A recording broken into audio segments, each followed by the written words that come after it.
Welcome to the slop farm. Enjoy the video.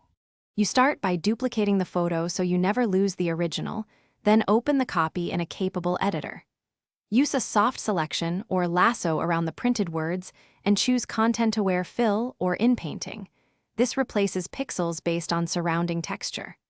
Once done, switch to a clone or healing brush at 50% opacity to refine edges and recreate small patterns. Make sure to toggle a new layer for non-destructive work, so you can undo or blend later without losing earlier steps.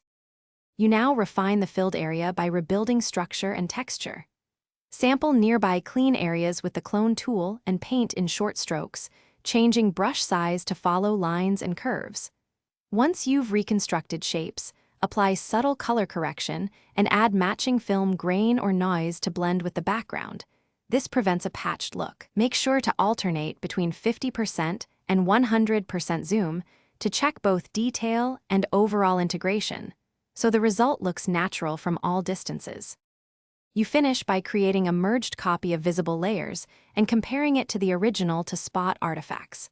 Apply frequency separation or gentle dodge and burn to equalize texture and tonal mismatches. This makes transitions invisible. Once done, export in a lossless format. If you see repeating patterns, halos, or smudges, revert to the non-destructive copy and rework in smaller passes, sometimes reducing brush opacity, and sampling farther away solves persistent artifacts quickly. Thanks for watching. Consider subscribing if we helped you today.